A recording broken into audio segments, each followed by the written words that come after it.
So ngayon guys, ipaprank natin ngayon si Madison. Yan po siya guys.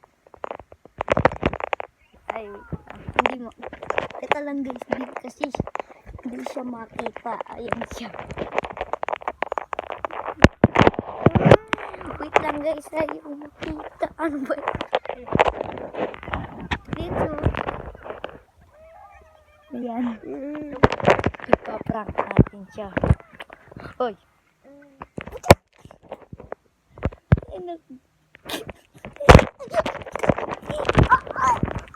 Hagi guys.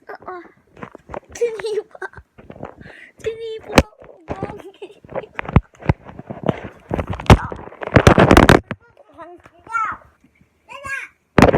Wait lang guys. Ito, ayan. Ipaprank natin yung